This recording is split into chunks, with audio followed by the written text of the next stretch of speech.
کے باوجود وہ موجود ہے.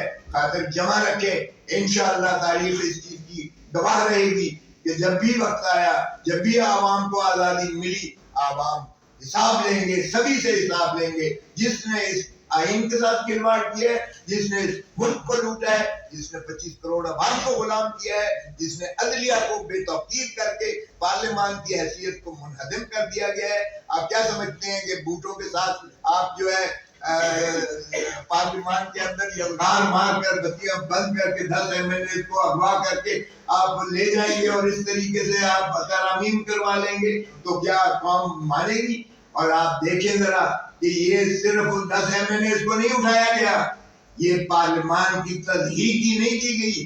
یہ پارلیمان جو ہے یہ 25 کروڑ عوام کے جو ہے قانون ساز ادارہ اور پالیسی ساز جو ہے وہاں سے مترشح ہوتی ہیں. اس کا مطلب یہ ہے کہ یہ عوام کی تصدیق کی گئی, یہ آئین کی تصدیق کی گئی, یہ ریاست پر حملہ کیا گیا. یہ اور دیکھیے کسٹوڈین آف دی ہاؤس, کیا کسی کو سزا آج تک ہوئی ہے؟ کسی کو سزا ہوئی ہے؟ کسی ایک کو سزا نہیں ہوئی ہے. تو یہ کھیل تماشا بند ہونا چاہیے. اب انشاءاللہ قوم جو ہے جاگے گی اس بات پر, اور چونکہ یہ ڈیجیٹل ایرا ہے, آج ہر ایک کے پاس شعور ہے اور ہر ایک کے پاس جو ہے ہاتھوں میں ان کے ہر چیز انفارمیشن ہے. تو انشاءاللہ ہم بھی تحریک چلائیں گے اور قوم سے توقع کرتے ہیں کہ اٹھیں اپنے حقوق کے لیے, کیونکہ آزادی صرف مانگے سے نہیں ملتی ہے, آپ کو ایفرٹ کرنا پڑے گی تاکہ آپ تحریک چلائیے اور انشاءاللہ اس کو رول بیک کریں گے, اس کو ختم کریں گے اور سبھی کو آپ کو حقیقی آزادی ملے گی. اور یہ عمران خان جو ہے آج آپ لوگوں کی دلوں کی دھڑکن ہے اور وہ پابند سلاسل ہے, اور وہ پاکستان کے عوام کے لیے, ان کے مستقبل کے لیے, ان کے بچوں کے لیے اور ایک خوشحال پاکستان کے تصور کے لیے وہ یہ سوچیں برداشت کر رہا ہے. جناب مصطفیٰ جوکر صاحب,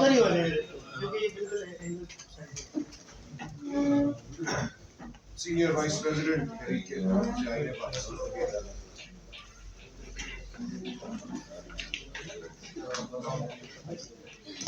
بسم اللہ الرحمن الرحیم. اکابرین 27ویں آئینی ترمیم ملک کے موجودہ صورتحال اس کے اوپر بڑی تفصیل سے آپ کے سامنے اپنے نکات, اس کے اوپر اپنی تشویش اور سب کا اظہار کر چکے ہیں.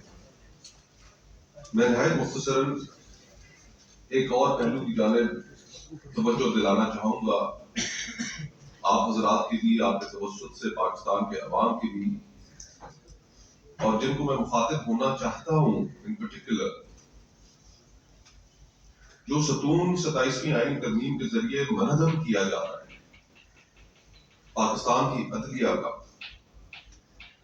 اس میں بیٹھے جج صاحبان سے بھی مخاطب ہونا چاہتا ہوں کہ پاکستان کی سیاسی جماعتیں, اپوزیشن کے اکابرین, پاکستان کے عوام 27ویں آئینی ترمیم پر اپنی تشویش کا اظہار کر رہے ہیں. سیاسی جماعتیں ایوان کے اندر حکومت کے ساتھ نبرد آزما ہے. ہم یہ سمجھتے ہیں کہ آزاد عدلیہ صرف سیاسی جماعتوں کا نہیں, اس ملک کی اشرافیہ کا نہیں, اس ملک کی عوام کا حق ہے. اور ایسے سنگین اور کروشل مومنٹ پر ہم آپ سے یہ توقع کرتے ہیں کہ آپ کے اپنے انسٹیٹیوشن کے اندر سے آوازیں اٹھیں گی. 27ویں آئینی ترمیم کے حوالے سے جو آپ کا انسٹیٹیوشن تباہ ہونے جا رہا ہے, جہاں پر ہماری ذمہ داری ہے اس کو پروٹیکٹ کرنے کی, اس کے بارے میں بات کرنے کی. انپریسیڈنٹڈ ٹائم سے ہم گزر رہے ہیں, یہ آپ کی بھی ذمہ داری بنتی ہے کہ آپ بھی اپنے خیالات اس کے اوپر اپنے موقف سے قوم کو آگاہ کریں. کل جسٹس منصور علی شاہ صاحب کا خط سامنے آیا, آج صبح جسٹس اطہر منیلا صاحب کا خط سامنے آیا, اور اگر میں یہ بات کہہ سکوں کہ یہ معاملہ خط لکھنے سے آگے ہو چکا ہے. جو باقی جج صاحبان ہیں ان کے بارے میں یہ تصور پیدا ہو رہا ہے کہ شاید وہ اس صورتحال کے اوپر اپنے موقف کا اظہار نہیں کرنا چاہتے, اور اگر نہیں کرنا چاہتے تو ان کے لیے شاید ان کی پرکس اینڈ پریویلیجز زیادہ اہمیت رکھتی ہیں بجائے اس کے کہ وہ اپنے انسٹیٹیوشن کا دفاع کریں اس ملک کے عوام اور اس ملک کے عوام اور ریاست کے درمیان کیے گئے معاہدے جس کا بنیادی ڈھانچہ تباہ کیا جا رہا ہے۔ تو اگر جج صاحبان اس صورتحال پر خوش ہیں، اپنے پرکس اینڈ پریویلیجز انہیں زیادہ پیارے ہیں، تو وہ بھی تاریخ میں ایک گمنام حیثیت رکھیں گے۔